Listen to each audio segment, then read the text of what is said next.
अब हम अपने विश्राम प्रसंग की ओर हैं। रुक्मिणी जी का विवाह करा दें, आपकी आज्ञा हो तो। नहीं कहें तब अच्छा ठीक है, आज्ञा हो गई है।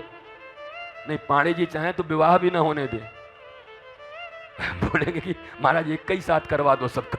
तो काल यवन को ले गए मुचकुंद के द्वारा, वहां पर उनको भस्म करवा दिया। काल यवन को उनका काम तमाम।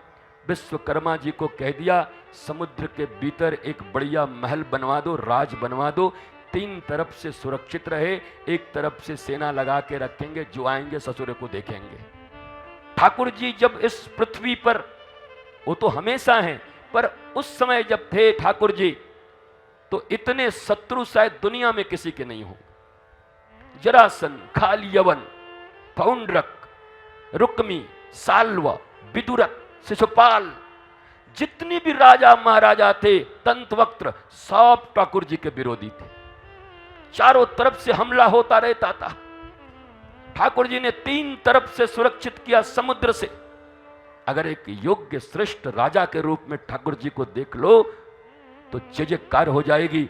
ठाकुर जी की नीति के अनुसार कम सैनिकों को रखते हुए पूरी दुनिया में जो विद्रोह की आग फैली थी और तमाम जो असुर प्रकृति के विधर्मी लोग थे उनका ठाकुर जी ने नाश कर दिया और अपनी महाराज द्वारिका की सत्ता को ऊंचा कर दिया। ठाकुर जी ने धर्म की सत्ता को। पर वहां भी जब ठाकुर जी की इच्छा हो गई, पूर्ण हो गई, ये बात कहना जो तात्विक लोग हैं वो कभी नहीं कह सकते।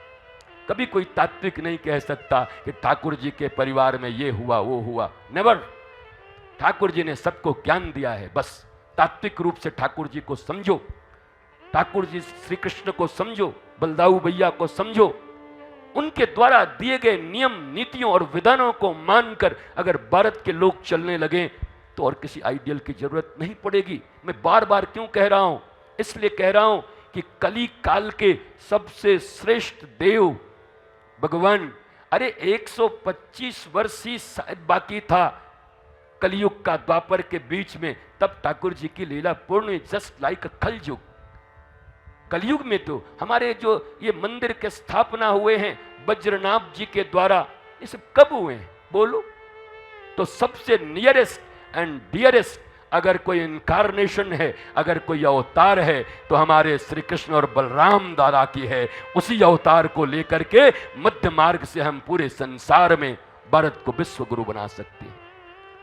नो डाउट उनको फॉलो किया जाए। अगर ये 2-4 चमचे लोग, ये जो अज्ञानी लोग और विलियम्स जैसे लोग जिन्होंने हमारे धर्म शास्त्र को निकृष्ट बनाने के लिए करोड़ों डॉलर दे करके कहीं हलंत गायब करवा दिया, कहीं विसर्ग गायब करवा दिए और हमारी कथाओं को ऐसा बना दिया कि हम भगवान के ऊपर लांछना लग सके। वरना भगवान का जीवन कैसा है, अगर एक एक जीवन, बड़ा पहला पुत्र जब प्राप्त करने की बात आई, रुक्मिणी देवी से विवाह होने के बाद एक मनुष्य के रूप में भगवान कैसे चल रहे हैं। जब ये हुआ कि अब तो पुत्र प्राप्ति करनी चाहिए तो भगवान ने कहा हे देवी तो पहले तो तपस्या करनी होगी। 12 वर्ष तक भगवान तपस्या करते हैं पुत्र की उत्पत्ति के लिए। तुम कितना दिन करते हो बोलो? स्विट्जरलैंड कुल्लू मनाली वालों बोलो, ये संस्कृति है हमारी। कहां से लाया ये संस्कृति बोलो? नहीं है ये संस्कृति हमारी। प्रथम रात्रि में बलदाऊ भगवान ऐसे करके बैठे हुए हैं, नारद, ऋभु, अंगिरा, समस्त ऋषिगण झांक रहे हैं। तो अचानक नारद जी ने कहा ये तो बड़ी गलत बात है, बताओ कोई आज ही विवाहित जोड़ा बैठा हुआ है, ये बड़े बड़े ऋषि क्या कर रहे हैं, इनका इतना क्यों इंटरेस्ट है इसमें?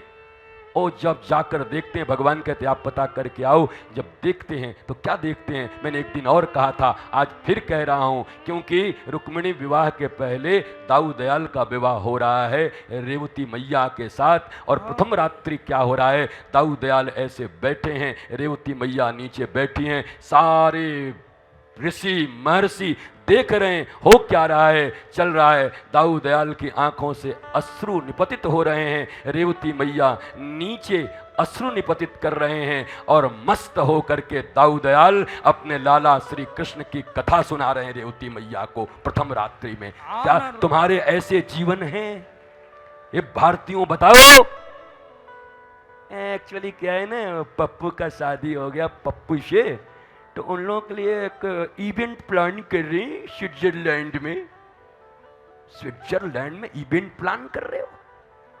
भारतीय हो, कृष्ण के वंशज हो, राम और कृष्ण तुम्हारी आइडियल हैं, इवेंट प्लान कर रहे हो।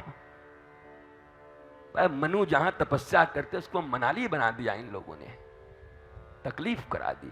अपने तीर्थ क्षेत्रों की हालत कैसी बना दी आपने। ये है अपना देश, ये है अपनी संस्कृति। एक पुत्र के उत्पन्न होने से पहले सनातन ने 16 संस्कार की सुंदर विधा दी है।